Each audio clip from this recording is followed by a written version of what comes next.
Hi friends, स्वागत है आपका हमारे यूट्यूब चैनल कौशल के कॉन्सेप्ट में। आज हम जिस टॉपिक पे बात करने वाले हैं वह है कि किसी अवतल दर्पण में कैसे सिद्ध करें कि r बराबर 2f होता है। r जिसे वक्रता त्रिज्या कहते हैं, किसी भी दर्पण की वक्रता त्रिज्या, और छोटी f ये किसी भी दर्पण की फोकस दूरी होती है। तो हम कैसे सिद्ध करें कि किसी भी अवतल दर्पण में वक्रता त्रिज्या जो है वह फोकस दूरी के दुगुने के बराबर होता है। तो आइए जानते हैं इसके सिद्ध करने का, यानी कि इसके प्रूव करने का कॉन्सेप्ट। दोस्तों, जैसे कि यहाँ पे दिया हुआ है कि ये एक अवतल दर्पण है। यहाँ हम एक लाइन ड्रॉ करते हैं।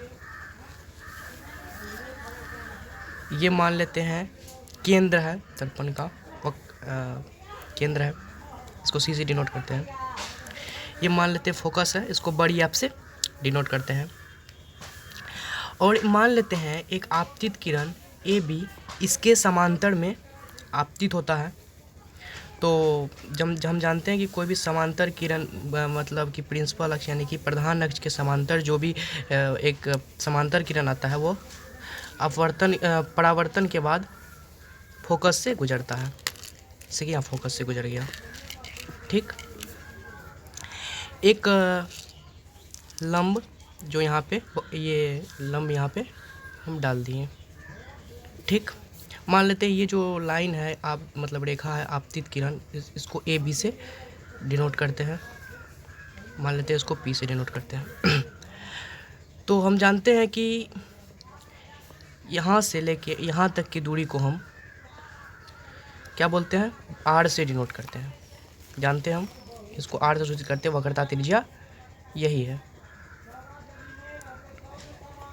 और यहाँ से लेके यहाँ तक की दूरी को हम छोटी एफ से सूचित करते हैं, फोकस दूरी से कहते हैं। तो अब इसी दर्पण में हमें सिद्ध करना है ये आर जो है यहाँ से लेके यहाँ तक का दूरी, यहाँ से दूरी को दुगुना कर देंगे तो हमें यहाँ से यहाँ तक का दूरी प्राप्त हो जाएगा। तो आइए जानते हैं कैसे करते हैं। पहले ये आपतित किरण, ये लंब, तो ये कौन सा कोण है, आपतन कोण, इसको आई से डिनोट करते हैं। ये परावर्तित किरण और ये लंब, तो ये कौन सा कोण है, परावर्तन कोण, इसको आर से डिनोट करते हैं। तो परावर्तन के नियम से हम जानते हैं, परावर्तन के नियम से क्या होता है, आपतन कोण बराबर परावर्तन कोण होता है, यानी कि ये वाला कोण बराबर ये वाला कोण। तो ये वाला कोण कौन सा, ए बी सी, ये वाला कोण ए बी सी, कोण A B C is equal to कोण C B F, C B F. हम उसको मान लेते हैं इक्वेशन 1, समीकरण 1। अब दूसरा हम देखते हैं, यहाँ पे ये रेखा और ये रेखा दोनों समांतर है। अगर इस रेखा को बी सी को तिर्यक रेखा हम ले लें तो ये वाला कोण जो है, ये वाला कोण बराबर ये वाला कोण हो जाएगा अंतःएकांतर कोण से। ये रेखा और ये रेखा समांतर है, इसको हम तिर्यक रेखा ले लिए तो ये वाला जो मतलब कोण है इस वाले कोण के बराबर हो जाएगा अंतःएकांतर कोण से।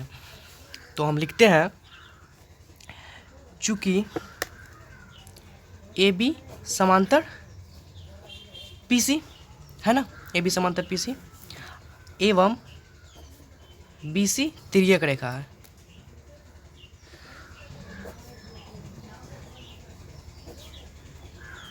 जब बी सी तिर्यक रेखा है इसीलिए ए बी सी यानी ये वाला कोण is equal to B C F, यानी ये वाला कोण इज इक्वल टू ये वाला कोण। कोण A B C is equal to कोण बी सी एफ। इसको मान लिया क्वेश्चन 2। अब दोस्तों देखिए, समीकरण 1 में कोण ए बी सी बराबर कोण सी बी एफ, और समीकरण 2 में कोण A B C is equal to कोण बी सी एफ। इस दोनों समीकरण का आर एच एस बराबर है, तो आर एच एस भी बराबर, यानी कि कोण सी बी एफ बराबर कोण बी सी एफ हो जाएगा समीकरण 1-2 से। तो लिखते हैं हम समीकरण 1 एवं 2 से इसके एल एच एस में भी ए बी सी, इसके एल एच एस में भी ए सी, यानी दोनों के आर एच एस बराबर हो जाएगा कोण सी बी एफ बराबर कोण बी सी एफ। कोण C B F is equal to कोण बी सी एफ हो जाएगा। इसको मान लेते हैं हम समीकरण 3, ठीक।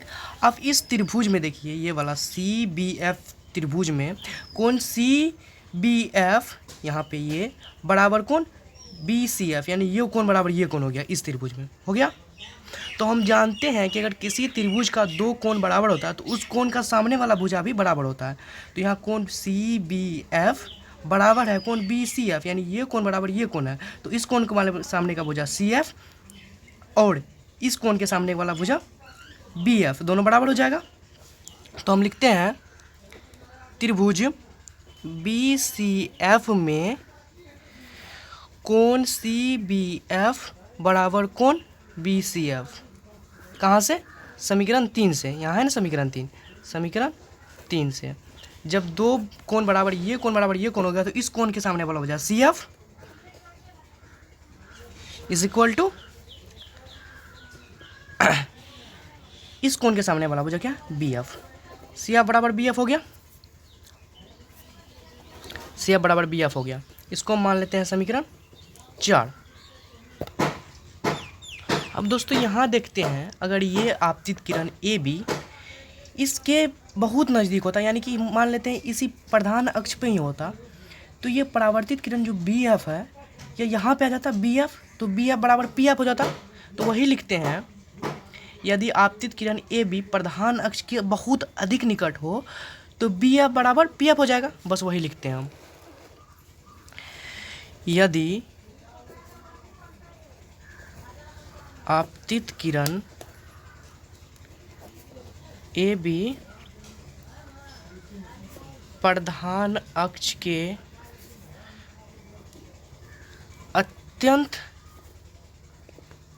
नज़दीक हो तो क्या हो जाएगा, ये बी एफ बराबर पी एफ हो जाएगा। तो लिखते हैं बी एफ बराबर पी एफ। ये कौन सा हो जाएगा, समीकरण 4 यहाँ हो गया था, समीकरण 5। अब इस इनमें देखिए, इसका R H S B F और इसका L H S B F, तो इनका एल एच एस और इसका आर एच एस बराबर हो जाएगा। समीकरण 4 और 5 से सी एफ बराबर पी एफ हो जाएगा। समीकरण 4 एवं 5 से क्या हो जाएगा, सी एफ बराबर पी एफ, क्योंकि दोनों का, इसका बी एफ इस साइड में है और इसका बी एफ इस साइड में है, तो सी एफ बराबर पी एफ, सी एफ बराबर पी एफ हो गया। इसको मान लेते हैं समीकरण 6। ठीक, अब यहाँ देखिए पी एफ, यहाँ पे देखिए पी सी को हम क्या लिख सकते हैं, P F plus C F लिख सकते हैं। पी सी यहाँ से यहाँ तक का दूरी, इसको हम लिख सकते हैं P F plus C F लिख सकते हैं। तो लिख रहे हैं, चूंकि P C is equal to P F plus C F, या P C is equal to P F का पी एफ लिख दिया प्लस सी एफ के बदले में हम पी एफ लिख सकते हैं, क्योंकि सी एफ बराबर पी एफ है, तो सी एफ के बदले में हम पी एफ लिख सकते हैं। ये पी एफ कहाँ से लाए, हम समीकरण 6 से लाए, समीकरण 6 से, यानी कि सी एफ बराबर पी एफ था, तो इस सी एफ के बदले में हम पी एफ लिख दिए, तो समीकरण 6 से हम ये लिखे हैं। ठीक, अब पी सी के बदले हम पी सी लिख दिए, P F plus P F 2 P F हम लिख सकते हैं। अब आइए फिर से आकृति को देखते हैं, हम पी सी को देखते हैं। पहले आकृति में ये पी सी क्या है, यहाँ से यहाँ तक का दूरी क्या बोलते हैं, बड़ी आर से डिनोट करते हैं, और उसको क्या बोलते हैं, वक्रता त्रिज्या। तो हम पी सी के बदला में हम आर लिख सकते हैं, तो आइए लिखते हैं हम पी सी के बदला में आर, यानी कि पी सी के नीचे में हम आर लिख दिए बराबर 2। अब हम पी एफ को देखते हैं। आकृति में देखिए यहाँ पी एफ ये क्या है, यहाँ से लेके यहाँ तक की दूरी को छोटी ऐप से डिनोट करते हैं, और उसके क्या बोलते हैं, फोकस दूरी, और इसको क्या छोटी ऐप से डिनोट करते हैं। तो हम पी एफ के बदला में छोटी ऐप लिख सकते हैं। तो आइए लिखते हैं यहाँ पी एफ, इसके बदला में हम छोटी ऐप लिख दिए, आर बराबर 2 एफ निकल गया। यही प्रूव करना था ना, R is equal to 2 F, proved.